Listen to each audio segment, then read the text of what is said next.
Ready to go. Okay, let's see who accepts the stream. Okay, so from now on, we're getting picked up, and actually this part will be on the YouTube recording, is what I've come to see. Thank you for telling him that. Twitch has accepted the stream, YouTube has accepted the stream, and Facebook has accepted the stream. Are you ready to start the show? Yes, we're ready. Okay, Vicki, you see the timer on the screen? Yes, I do. All right, when it says on the air, you're on the air, okay? Okay.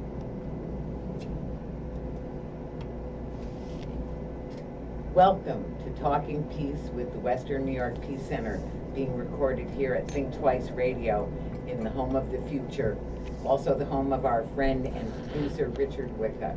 Thank you, Richard. And we thank our friends at WNY, Buffalo's original alternative radio station, 91.3 FM. Thank you, Buff State and WBNY. And when I think of thankfulness, I do think of our indigenous friends and people, including people of color and people who've been enslaved, and how despite all the hardships that have come and oppression and violence that have come to them, they still have the spirit of thankfulness that fills their hearts. So I want to acknowledge that we here in the studio are on we're all on Haudenosaunee land that has been taken through trickery and violence, and here we're on Tonawanda or Seneca land.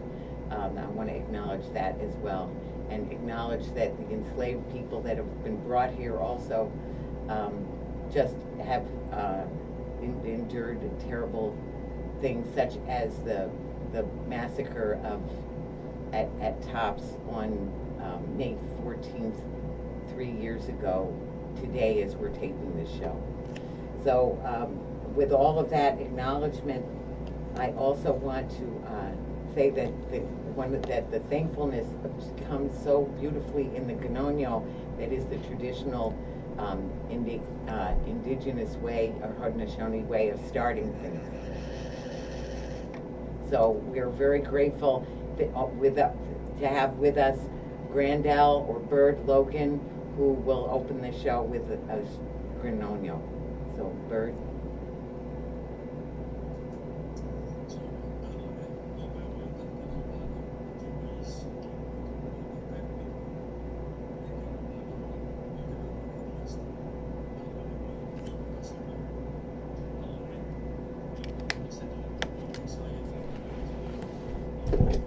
Have with us Grandell, Bird Logan.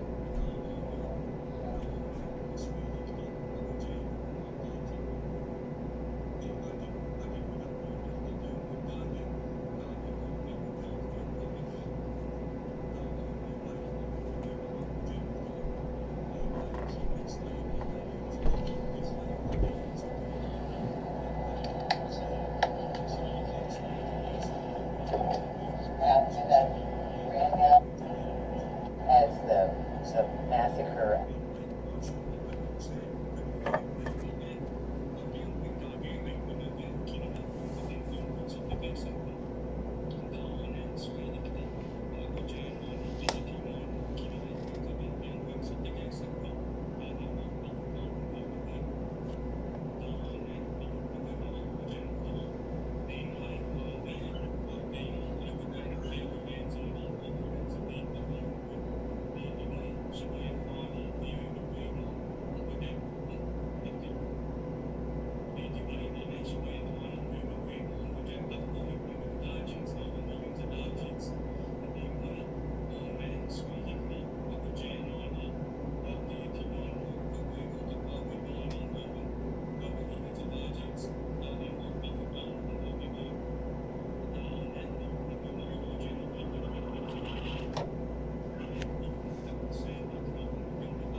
thank you so much.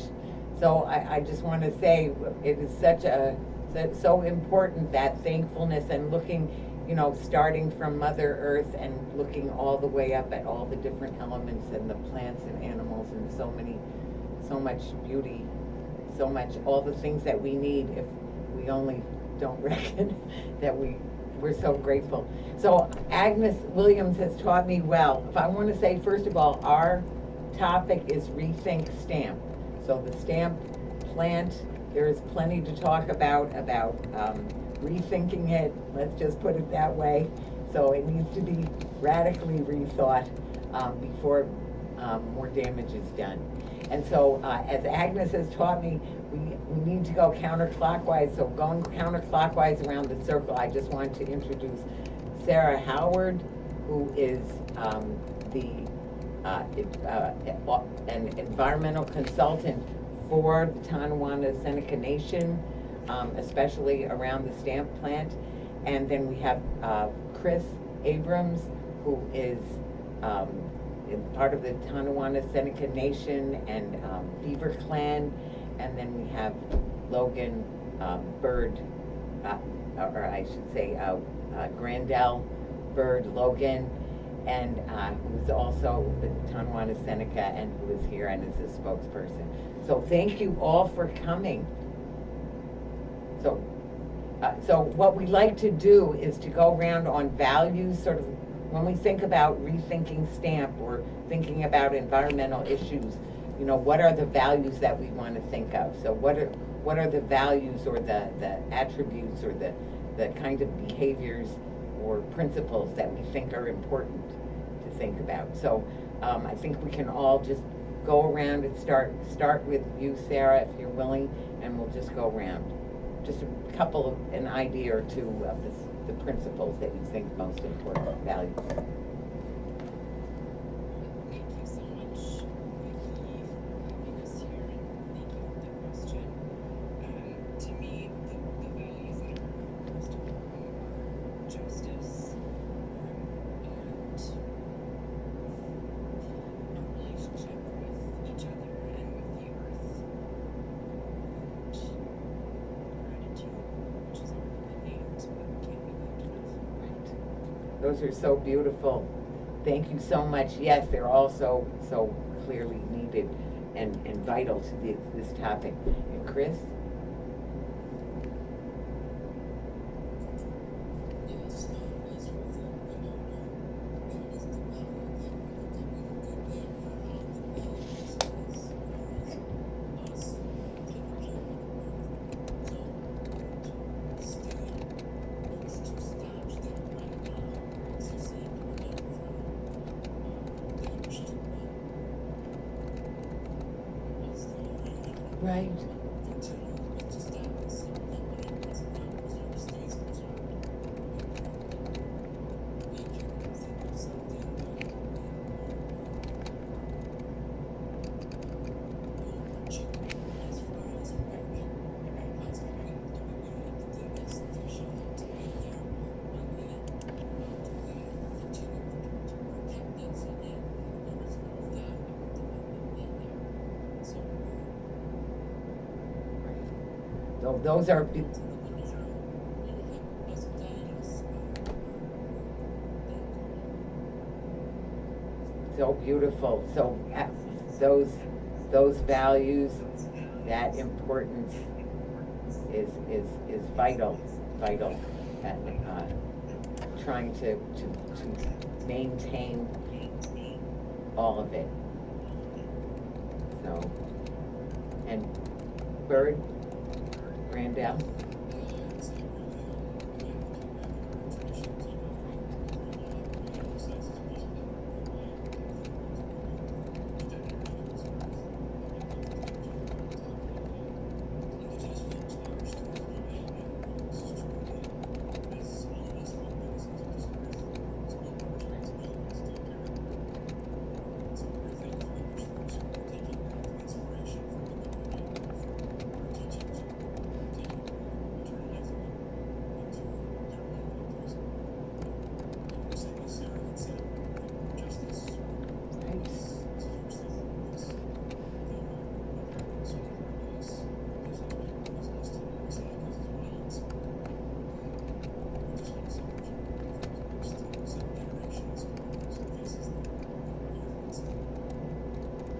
so beautifully put.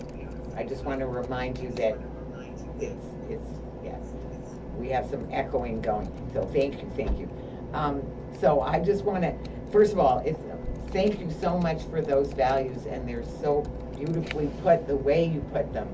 And certainly I do, and we do, honor and treasure and learn from your traditions all the time about, we're all living in the environment. There's nobody who can say, oh, it's not important to me. And actually, so I didn't introduce myself. I'm Victoria Vicky Ross, and I've reclaimed my teenage nickname of Victory. So I want to claim that value of the real victory, everybody wins. That's why I reclaimed that nickname, because the real and the real loss, everybody loses. So the people who are cashing in now by trashing Mother Earth, they're still losing. So their children or their friends' children, their own life, they may, the climate catastrophe is not sometime down the road, it's happening. We know that, it's already very evident. But the other values that I always have to bring up about truth and love. So Dr. King said, unarmed truth and unconditional love will have the final word in reality. So unarmed truth and unconditional love, and that love for Mother Earth that gives us everything that we need, that love for each other, and the truth of the matters, right? So what is actually going on? So people can say, oh, there's no problem with the stamp plant, but there are major problems, already have been. So I appreciate you all so much, and you're coming here for this issue that is very big for all of us. And the bigger it is, the closer you are to where it's happening, but it affects us all, and it's about a way of doing things. So why don't we just go around and for you to sort of lay the groundwork, and Sarah, you can defer if you want to just lay the groundwork, sort of what's the history of the stamp plant and where are we now? Let's start with that. Thanks. I'm going to defer to Chris and I'll turn back on once time to talk about Thanks so much, Sarah. So. Okay, well, we can start there. We have been running the stamp sign since 2009 for sure. Wow. With the hundred millions of pages of economic violence, and that came from us with the designs and pictures and memories that they had a vision for that site. But we did tell them right now that we did not want them.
Right. And not only it's our work against them from our advocacy,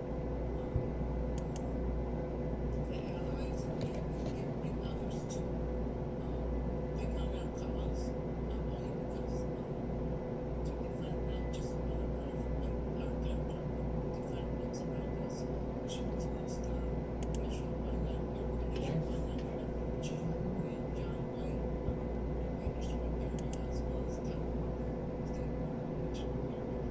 So we've had a lot of interest from these people, those owners and people who just enjoy the woods and all the environment. They've been a blessing to us as far as being on our side to help fund this development. And of course, been there to help with the couple hearings that we had. GCDC, DEC, they were there and voiced their concerns and also their support. So right now, all we're dealing with is efforts that keep moving this year from month to week to help keep such as data zones and unfortunate areas clean from dust and so forth. That's why we hosted the concern showing as well. Right now, they were just doing the construction. They're building right now it's phase one construction, but it's a base area.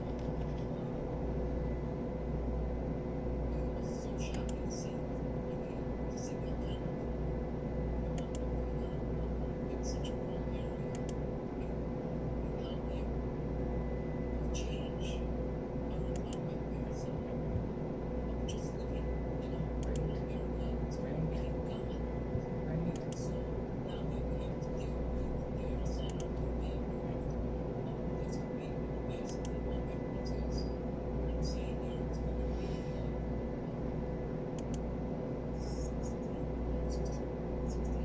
16 football fields, even though it's not altogether, but that's what will be on the square feet. So I can't remember the number. So it's going to be massive. And so that's what we're focusing on right now. We did write to Snipe there with the team that we welcome them. We just had to start being more aggressive and saying that to those who have interests much next to us, who will harm us as a people, as a nation, and will harm to our future generations. That's what we're fighting for. Saying to us right now, Right. we're fighting for future generations that they will have what we have today. Right. Here. Richard. Richard. What? Yes, please. No, please. Continue. Yeah.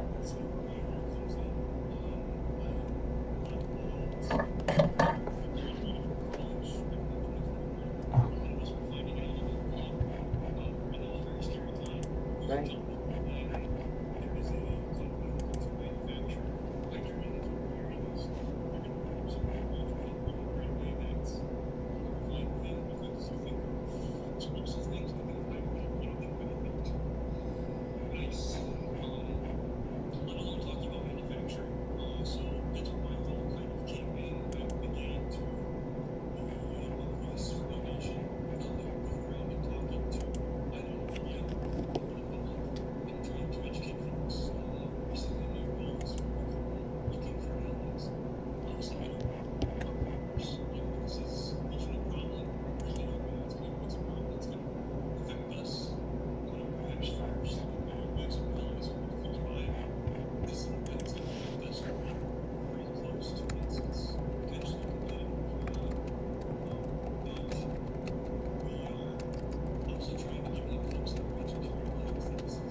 Actually, I think it it's very clear that, as you said, we will all pay the price. You think about the aquifer. The aquifer is not just your aquifer over there, and there's no lines in the aquifer. It's going to spread everywhere. The water and water usage. Water, that they knew years ago that water was going to be the big problem of not having enough clean, fresh water. Water supply was going to be water wars. It was going to be the big problem, not having enough oil or anything. And that's a whole nother issue I don't want to even start on. But it's just it's a very selfish and limited, closed-minded kind of a view of just immediate cash in hand, result of what people want. So they just have their mind of what they want to do and not thinking about, well, either the rights of the creation or the connectedness of all of our environment, or the price that everybody would pay. So I want to say that we've done shows on STAMP before, at least certainly we've done a show or a couple of shows on the STAMP plan, because as you say, this didn't just start happening. There was the plug power and all the massive amounts of water they were going to use, and I think that this stream data is the same. So if you bring us a little more up to first of all, I also want to say that the fact that the Iroquois Wildlife Refuge is right there, the fact that your territory is right there is just making it the worst kind of a reason, the worst kind of a place to pick. And so you think, well, why did they pick it? Why did they say it was the very best? And I'm going to say probably it was either cheap, and maybe they got deals from the state, who wants to develop. They somehow decided they wanted to develop there. Why? Again, it's all just about trying to cash in, and then in the end we all pay. So if you could tell us a little more, what is the status with the stream data people, and also what are some of the things that would result if they succeed in moving forward? Let's start with that, or continue with that. So, Chris?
Beaver? So, yeah, my 2 cents on that is the one frustrating thing I talk about now is constantly all these times it's just mitigation, mitigation, mitigation.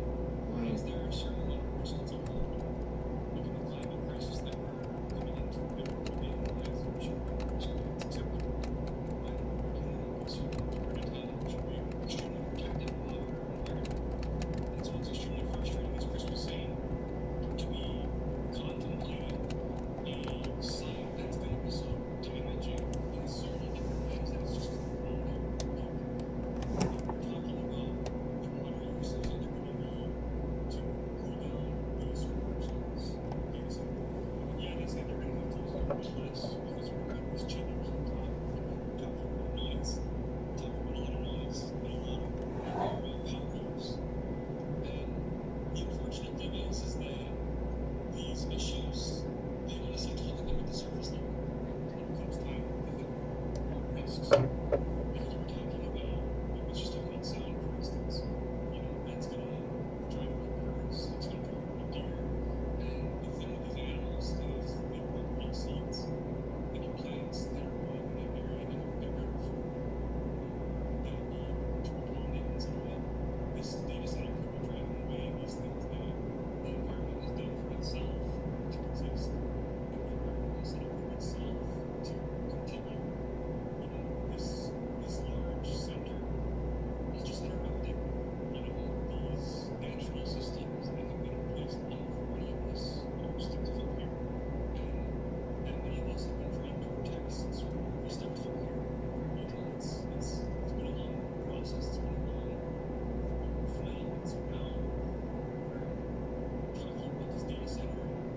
It's just, it's ghastly. It's a ghastly thought. Yes.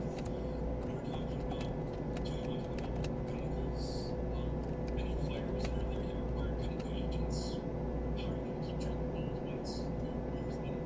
Right. In case of a fire, and then, you know, nobody's really been completely sure that there's been promises made to upgrade local firewalls out there, getting them better. There's such issues with network training that requires a lot of things that a lot of it has been, started at this point. You know, it's a lot of risks that are being made. Just they're deciding to make a dollar. Right. It's such a honestly ridiculous, and as you point out, they're breaking their own laws. So sometimes we talk about civil disobedience and civil resistance. So civil disobedience is breaking unfair laws or unjust laws, and civil resistance is trying to get the government to follow the law, because so often they don't. It's the law, you know, it's sort of, you know, it's whatever's convenient. It's a law if people are breaking it and the government doesn't want them to. But if they're breaking it, and just say, well, except for that, you know, that's an exception, or that doesn't apply in that way, or whatever. I mean, the endangered species, as you said, you know, that they're breaking their own laws. I also wonder if there's been a full environmental impact study done about stream data, and also what is the status. I think you said that there's an agreement already in place now that they have already, the powers that be have already made. So I wonder, you know, about the environmental impact statement, and about, you know, sort of what are some of the tactics and strategies to try and stop this, and also, you know, maybe pinpointing more of the problems, like some of the issues with water pollution. You know, that they've got massive amounts of water that's going to be massively polluted, and then they want to get rid of it, and where? And then they already did dump some, or you know, it leaked it, whether it was leaked or it was dumped, I don't know. So if you would just talk a little bit about that, the law, and the things that are back to some of the dangers that have already been faced and now being ignored, if they move forward. So, yeah. Yes, as far as the environmental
Right. Indigenous people.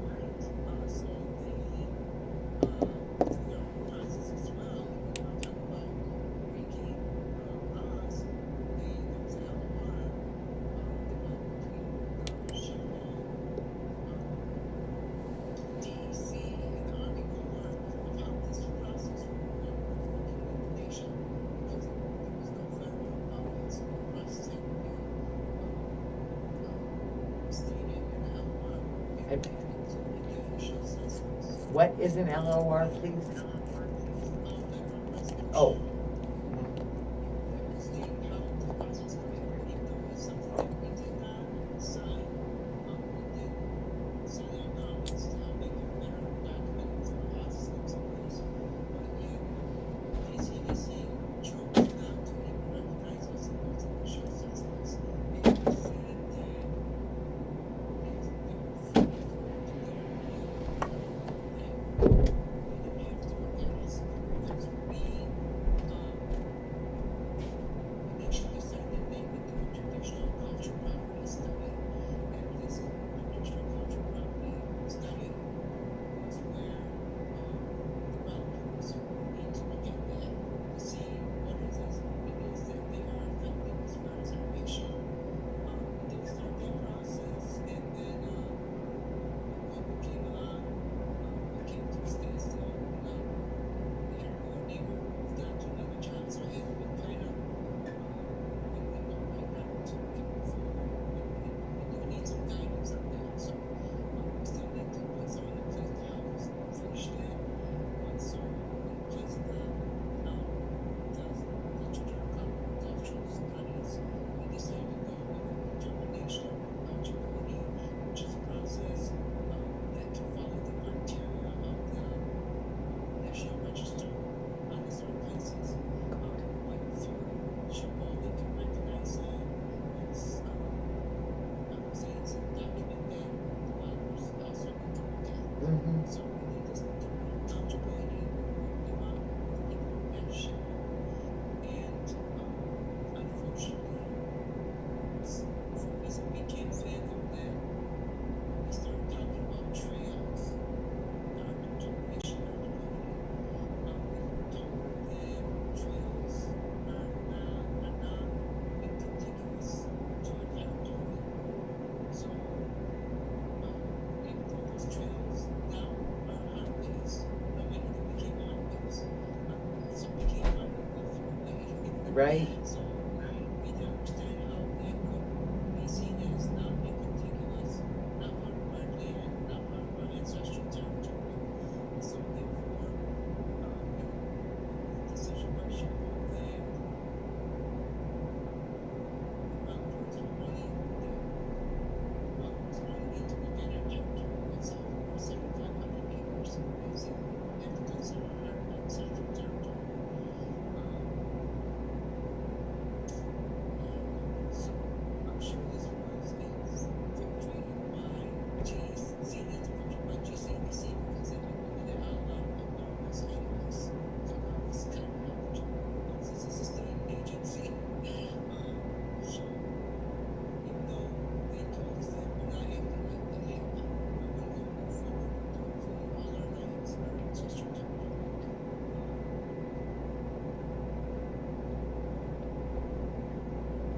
So, Comments, oh, well, I was also asking about the other ways that,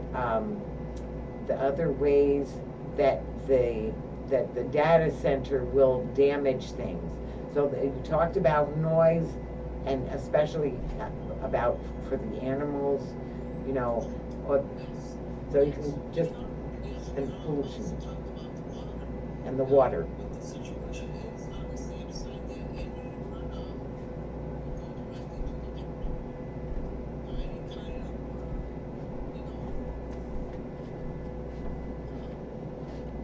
Pollution, right. leakage from any Mm-hmm. Mm-hmm. facilities are going to go directly to the state. The one thing that we did leave with GCDC was to say, do not touch the big green. The big green is also adjacent to the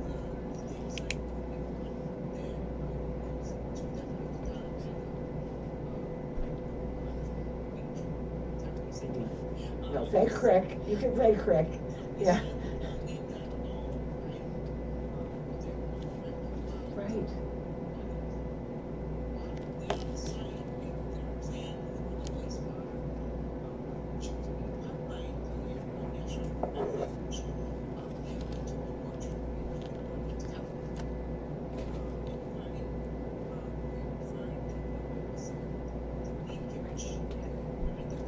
Right.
Right.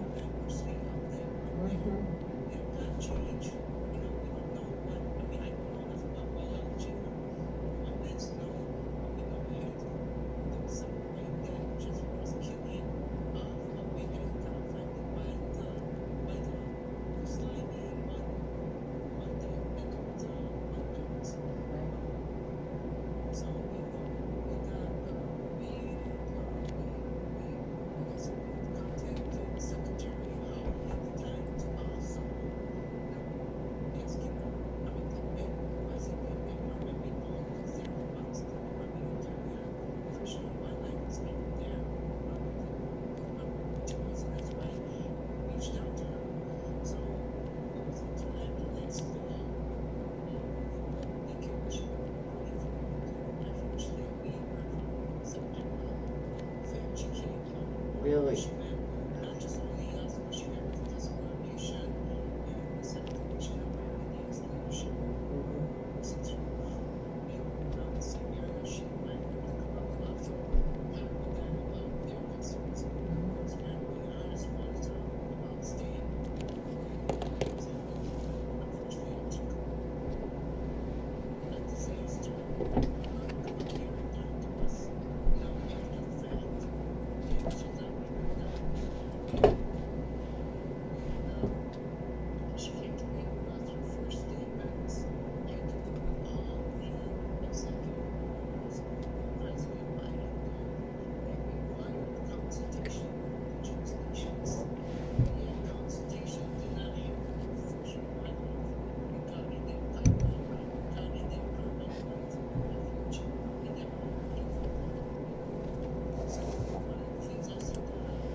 ahead.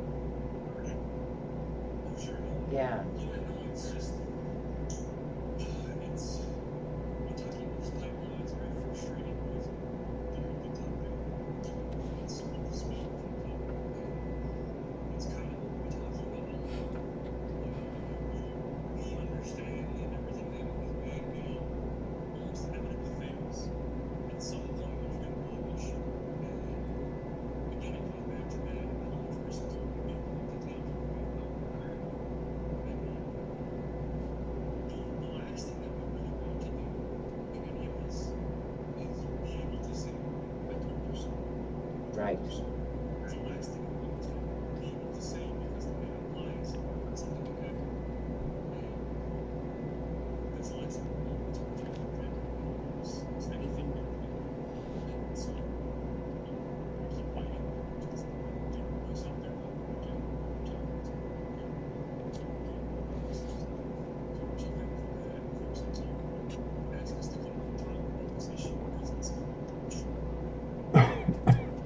So let's move into that piece of it, of how can people help? What are the things that people can do that will help? The things that you already have going on, or things that you'd like to see happening? The creation of the Allies for Tonawanda Seneca Nation, it has really boosted our helped carry on our voice and our concerns. When we tell them, now that you've heard us, you can also extend your voice and our concerns to others. And it's supposed to, but also specifically to your legislature, your government. You have to be the voice for us because that is a system that we can't get involved in. It's against our ways of governments interfere on the outside. They go so far. So we encourage them to go through the airways and concerns, help, assistance in getting communication from the allies, from letters and calls and so forth. That has helped. And so the allies have just been so important in helping us get the word out, going to events such as this, not just being on the radio, on a podcast, or events at universities, even a bookstore, before that we went to, yeah, we go everywhere else to help get that message because it is something people are being heard, and the GCDC has done well in making sure that it's heard. So we finally, that's why we did that lawsuit, we got to talk about it with GCDC because of the initial assessments where we were not being recognized, they were next to us, we're not being heard. So we felt we had to make that step, even if it's a step that puts us to that system that we're trying to keep or that want to be involved with. We had no choice. We felt we had no choice because we wanted to get our concerns out there in the public and to be documented. It can be documented to show future generations of how we fought this issue, of how we fought this thing. And the allies helped us to really all the letters and letters back and forth from everybody from DEC, GCDC is on that website to show how we are moving to help stop stamp. That's our main goal. Right. No matter what, that's the top goal. No matter how much we say we're going to end stamp, we can't stop fighting, right? It's our duty. Right. Other words, it's our duty to see things here for our future generations. So that's our motivation to have what's here today is it's important for our kids tomorrow. Right. It's Right.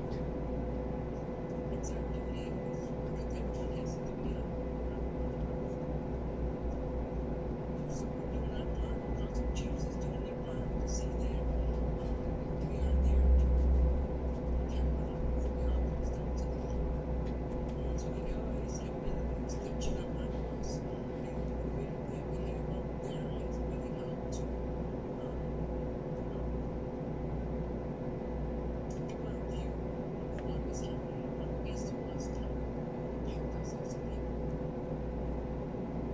Well, this will be very brief now, is to also like Sarah kind of projects to folks to know a lot of what we do, a lot of what we say comes from the internal vernacular from here. It's important to know is two parallel lines going outside one magazine that says that we're parallel in our ways and our beings, our existences are across indigenous people and those sectors of the that on one side we have what our beliefs are like as a being, and then on the other side we believe in them as well.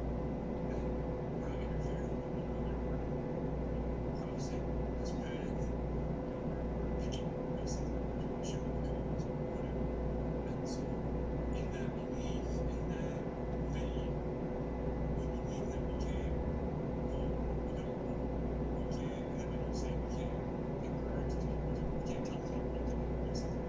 If we're headed towards these elected officials, we can't. It's not our way, it's not our way of doing things. So that's something that we encourage our allies to do, to send letters, emails, calls, if they want to, and they're extremely active in that. At the end of the day, like, I know a lot of folks out there that were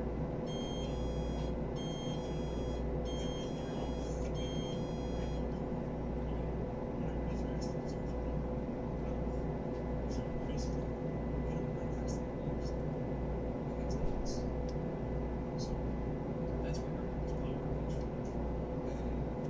And so we're very thankful that we have Sarah, folks working with Sarah to really organize our allies outside of our borders, outside of our territory. And we're very thankful for the efforts that they've put into And Sarah? Thank you so much. Once again, Chris and Bert have done my job for me, talking about how folks can get involved. So I'll just add a couple of very concrete pieces. If you Google Allies of the Tonawanda Seneca Nation, you'll find our website. It's a weekly website, so I won't try to name it on the air, but maybe there's a show notes page where you can list that.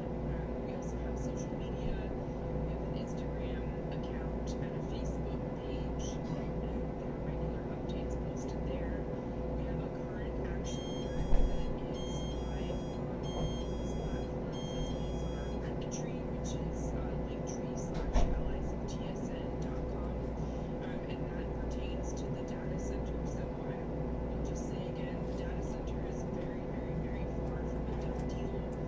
No sale agreement has been signed, so the deed has not been transferred yet to the actual data center developer, Western Data Centers. It is still very much possible to stop this, and the action alert that is currently posted is demanding that your Department of Environmental Conservation conduct wetlands delineation and jurisdictional determination of the stamp site, which would be one piece in helping to stop the data center by showing that the location is unsuitable in terms of those impacts to wetlands and waterways that Chris and Bert spoke to.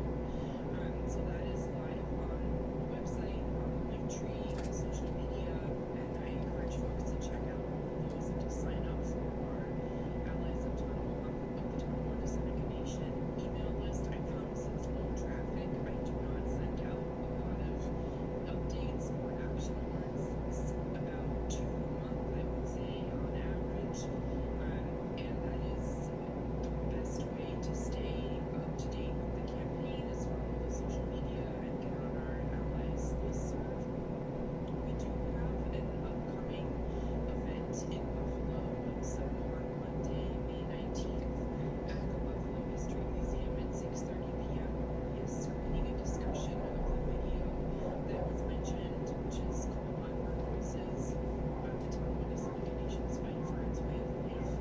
And you can also post information about that. You can No, put it you on did. our social media, and so that's open to the public. It's an opportunity to see the film, which is 10 minutes long, and then hear again from Chris and Bert and maybe other nation citizens, and to be a discussion with other allies.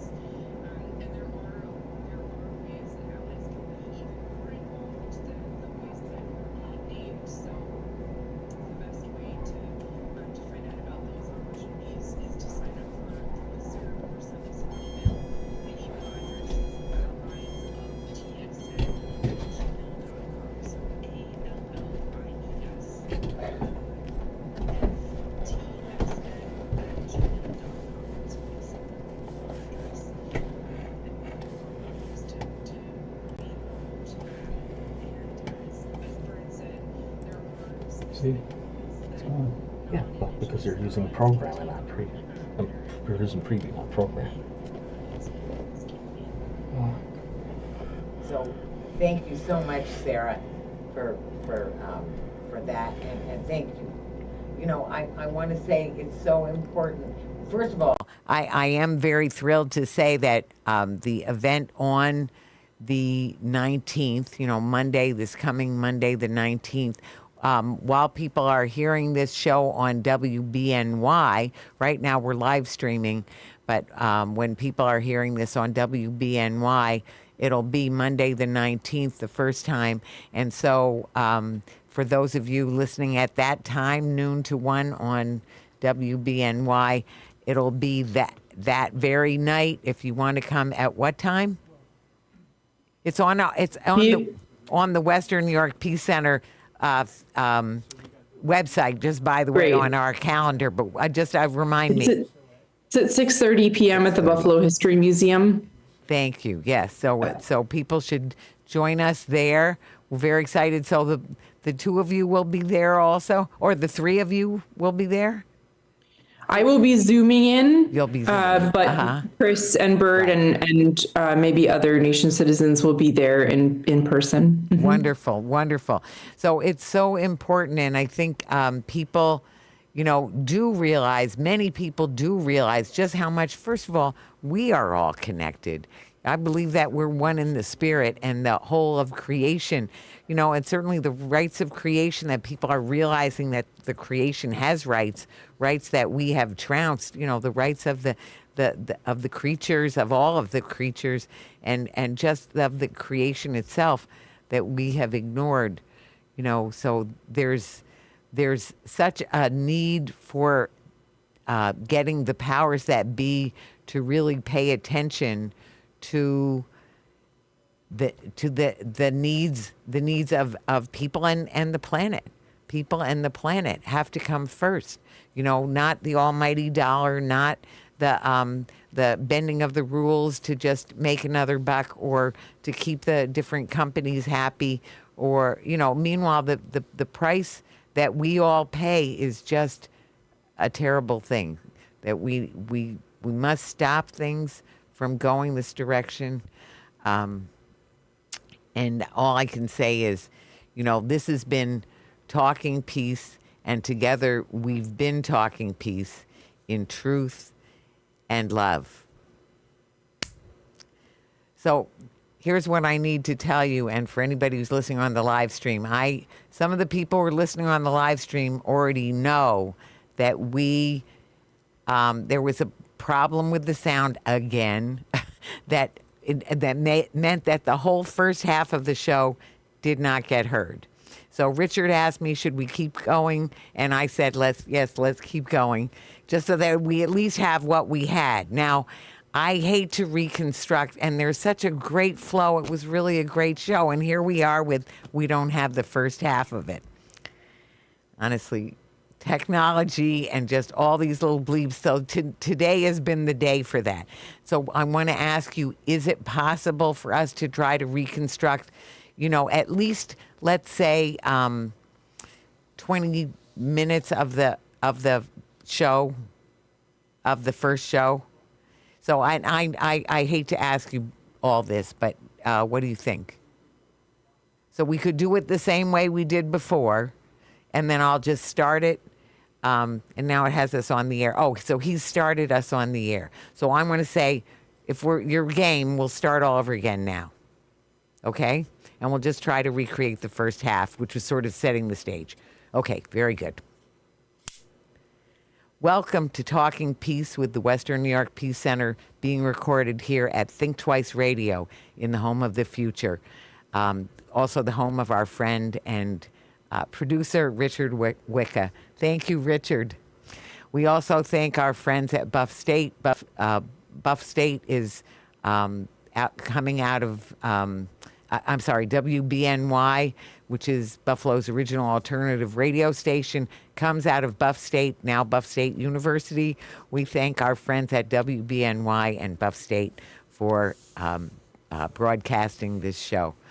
So, and when I think of thankfulness, I do think of our friends, our indigenous brothers and sisters and siblings, and of enslaved people too, who have just had terrible hardship, terrible injustices, and continue to have terrible hardship and injustices. And in spite of that, thankfulness is considered such an important and such a vital and integral part of their being, that it's always started like that. So I want to acknowledge that right now, all of us on this show, not necessarily all who are listening to this broadcast or tape, but all of us who are participating in this broadcast are on Haudenosaunee land that has been stolen, that has been taken through trickery or violence. And so the Haudenosaunee land, I will say that right here in the station, we are on stolen, a land stolen from the Nondawaka or the Seneca, over here at the western door. And for those of you who are zooming in from various places, I know we're on stolen land stolen from the Seneca, Nondawaka as well, or you're on your own territory, right? Yeah, so you're on the territory. Yes, good. That's not the case on most of our shows. So we're grateful that you're on at least that territory. You have it. Okay, so we're grateful for that, and we're grateful I want to say, even for our Black brothers and sisters who just today, as we're taping this show, it's the anniversary of the massacre that happened 3 years ago at Tops Supermarket, where 10 of our Black brothers and sisters were killed, 3 were shot, and the whole community has been traumatized. And of course, this is on the heels of centuries of injustice and racism and all kinds of problems. So in spite of that, the thankfulness, the Nyahweh, the Ashe, is there in the cultures. The Si se puede, juntos, it's there in a part of everything. And especially for our Haudenosaunee brothers and sisters who always start every event out with a gnonyo. So we've learned to do that, and now when we have our Haudenosaunee brothers and sisters, or brother and sister with us, I want to say, it would be wonderful to have Bird, to have you to give a gnonyo, and so if you would do that, and then a brief translation, how you would translate it, just briefly. So thank you. This is Grandell, Bird, Logan. Thank you. So again, when he said the scatchano, oindo gaibudi konanga nawado, canonio codiasta, and on the way, none sayanenda, uinzadi, need the way, canon quas and yango yenda, canwe, the young Godawani, need way, nenda, we on the hogenocta, and on need way, sweet hickey, what a gojano ni, then did with that nonyo, had the young good doggy. Darling ho, you down, conquat me going, and on you nego oh, hogenok to ni way, none, why wines are dad, you in the deep, ni the way, sayanenda, you in the deep, haikunen, neat ne, hot de yon, songoyan 20, how we tuggy, you in the deep, and on the way, ni ne, none, sayanenda. Ni way, wash on it, canok set, ni we, okino, you in the deep, the young guy sit again, seko.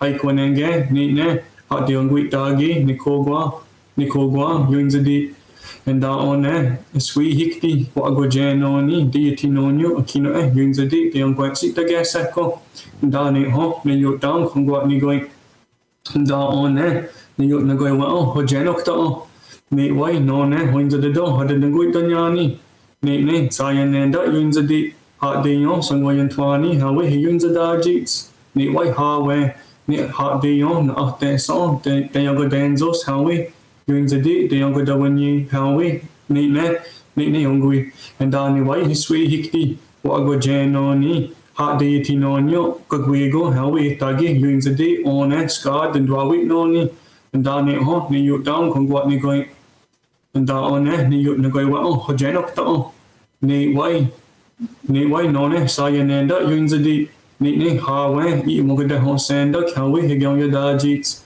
ni wai ha we he gyong ya dig ni wai ongo de swio song did wagane kagwego hawi he gyong ya da jits ni wai a sweet hikti wa ago janoni ha deity nonyo kagwego ha te gyong ya da jits ni ne one ska den dwawi noni da ne ho ni yu down kung wat ni goi da on ni yu ni goi wa ho janok ta ni wai song te yong ki na do he te yong ki shne he yu dok ta jits ni wai hongo dang swio song te yong ki shne ni ne ko go yon danyo ha dio ya di ono no ne te yong go da wani no ha te yong go da wani ha wa yun zadi da ni wai sweet hikti wa ago janoni te yiti nonyo ha go yon danyo ha dio ya ge ono da ne ho ni yu down hongo wat ni goi and da on no ge wani sa de nyo ni yu na goi wa ho janok ta ni wai ho wa ge stani sa do da wani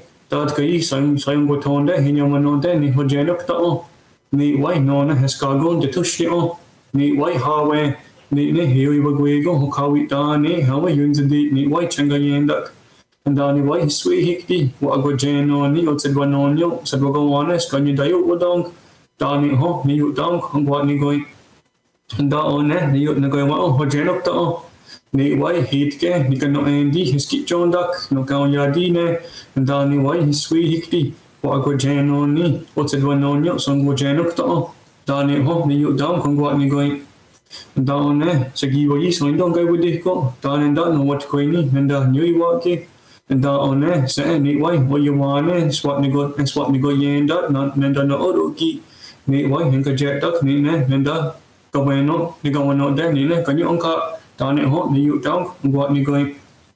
And so basically what I had just said was that I'm going to tell about the Oindong they call it, the beforehand ritual.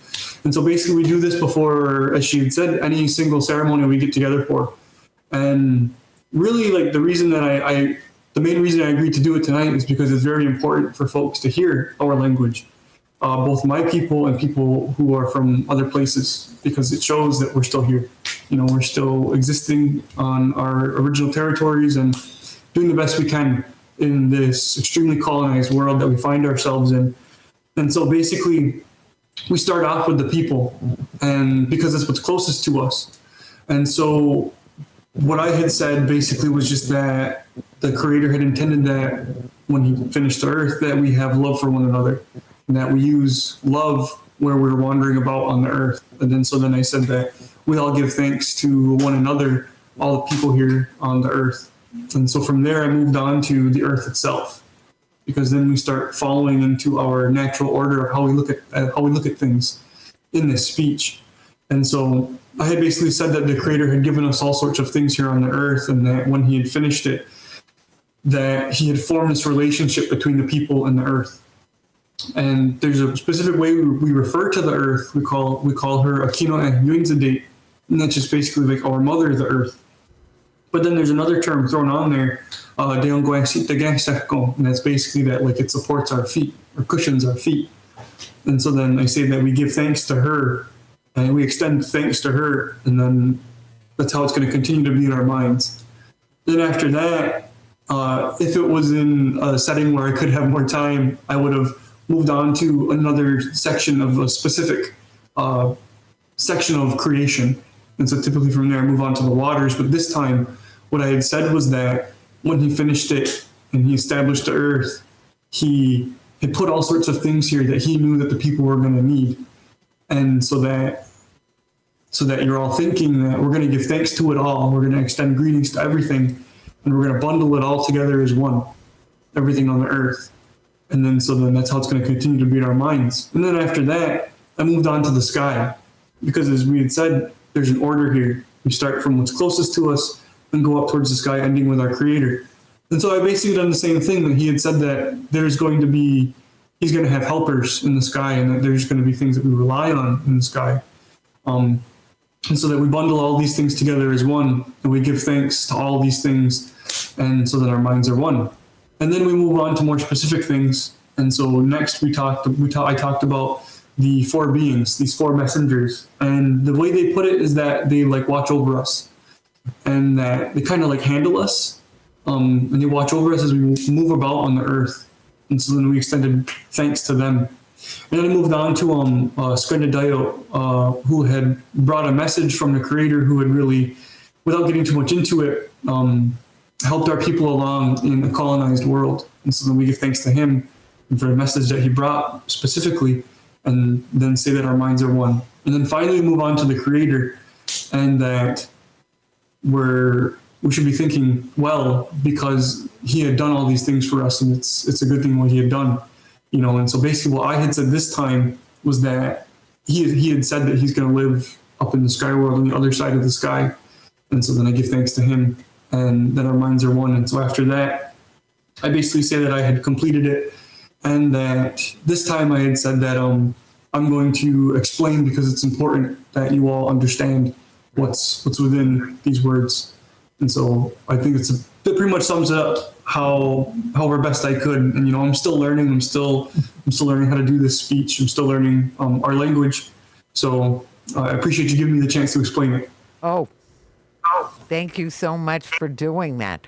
Thank you so much for giving us all of that. And the beauty and the importance is very clear. And actually, when we were talking about values, you know, as you said, that our values are in that. Our values are in doing that. Our values are in every word that's being said there. And that is why we love to use that idea of how to lay it out when we start a thing. It's very reverential, and it's very much setting the tone and the reverence for life and for the creation that helps us to be our best selves. So we appreciate that, and we appreciate, your sharing it, and especially what you said about learning. We're all learning all the time. So when we start I think that is sort of explains the values, and I think those are the values that we're coming here with to talk about this important issue of rethinking STAMP. The stamp plant that is threatening and right by the Tonawanda Seneca Nation, and is so damaging and already done so much damage.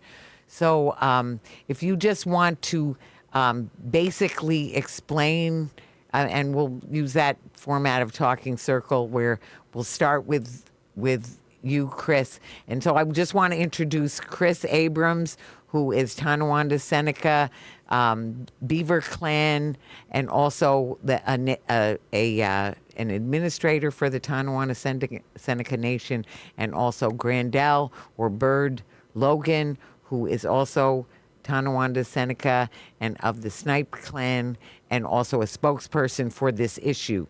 And we also have with us off and on, we have Sarah Howard, who is an environmental consultant, and we're grateful to have you, Sarah. I see you over there, and we'll hear you just briefly. So we just want to sort of lay out, like, what is the Tonawanda Stamp Plant, and why and briefly, why do we need to care about it within the next sort of about 10 minutes of laying the groundwork of the history and then where we are today. So, Chris? Okay, thanks for that. Thanks yes, so much. just to say a little bit about the history of how STAMP came to us. Now, STAMP stands for Science and Technology Advanced Manufacturing Park. So the idea of STAMP was by the developer GCEDC is mainly to bring chip manufacturing to that site. The nation was made aware of this project back in 2009, 2010, where we did have meetings with GCEDC in which they showed us what it is that they were proposing. But because of the closeness to our territory, we told them that we did not want it. So at one meeting, we said to the Army Corps of Engineers, who was there on our behalf, because they're a federal agency and our treaties are with the federal government, they were there to oversee the process. And it was to them that we said that we want the alternatives to be looked at by GCEDC. So that's what they told them. GCEDC did go about to, again, look at what their alternative sites were. But in the end, they came back and said the site on Crosby Road, adjacent to our territory, was the best site for what they wanted to have. And that really came down to the location of that site was the best for providing low-cost power. It took them a while to really say that was the reason. They wouldn't come out with it for many, many years, but now they have. And but we have found out that low-cost power from NYPA has a 30-mile radius of who can get low-cost power. Mm-hmm. And right now, presently, the STAMP site, and specifically where the data center is going to be placed, is outside of that 30-mile radius. Yet they are going to get that low-cost power. Everyone there at the site, that's one of the incentives to draw development there, to have projects happen there. Right. That was one of the incentives. So, so the value that you're talking about, and rethinking STAMP, it is at the Gnoño that we look at as being our guiding principle to say, how do we go about doing that? And so it comes down to, how do we continue to protect Mother Earth, especially at that site? Mm-hmm. How is it that we, and the thing is, really, we can't see it really being developed, but yet we know that we have to have it be at its best, be in the good condition that it needs to be, to restore. I hate using that word restore, because nothing really has happened there yet, but to just keep what is there right now, right, to maintain it to be the way it is right now, mm-hmm, that it doesn't lose what has become to the birds, like the habitat, that it doesn't lose the pristine waters and the the present condition of not having any pollution, by industrial manufacturing. That is what we don't want. Mm-hmm. So of course we're not going to go to look into anything that would create that. But how is it that we can make it perhaps a better place, or keep the richness of the environment that is there? So that's the value of the Gnoño to us, that guides us in how we move forward and rethinking STAMP. Right, mm-hmm, right. Yeah. Right. Yeah. And it really says it in a lot of our teachings. We're very fortunate in many ways to, really even still be here. There was a lot of years where there was a lot of policy around, Indian removal, they called it. We're fortunate to still even be here, to still even have this territory, yeah, albeit, a lot smaller than what it was meant to be originally. But basically, what we're trying to do is encourage people to think with peace, power, and a good mind, which are major, beliefs coming from the Great Law, the Ingayana Satgul Law. That's a founding principle for the Confederacy. It's very important. It's at our core. And another part of that is making sure that you have anything, you have something, right, for these spaces not yet seen, these next 7 generations. A lot of people tend to say, and that's why we're doing this. That's why we're fighting this. Is we wholeheartedly believe that GCEDC and the STAMP site are going to negatively affect our lives here, that we're going to see loss of biodiversity. Right. The ecosystem has done a really good job at sustaining itself, at making systems for itself to keep on going. And something like we've talked about earlier in this broadcast is this data center. and how the noise is going to affect Right. the environment. It's going to affect everything. The birds, the deer, pollinators, all these things that the environment relies on to roam about in an area to eat these fruits, to pollinate these flowers, and then drop seeds along the way. These are all important parts of the ecosystem that it's established for itself. And industry like this is just going to interrupt that in such a sensitive area.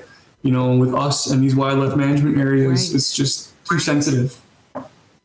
It's just such a bad idea. So clearly a bad idea.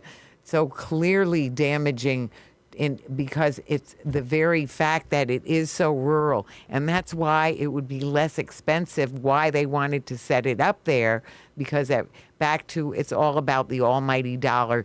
But then there's no vision about the people or the planet. So they just want to cash in.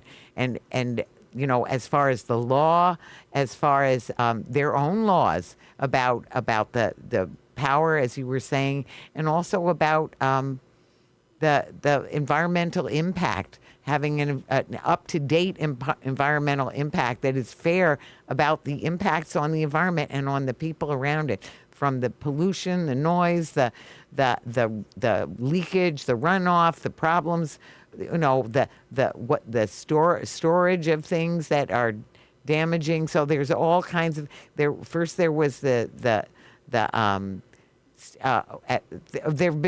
been other projects. What was the first project that they promoted that was a very bad idea? And so far that hasn't gone. The word is slipping my mind now. What is it? Chip manufacturing? Yes. Plug power? Yes. Plug power? Yes, plug power. That at least, hopefully, they've pulled the plug on that. I mean, it's install mode, so we're glad about that. But plug is the word to apply. But anyway, so I want to invite Sarah if she wants to add something about, what she's heard so far, or anything about what's needed, what you see, in where we are today.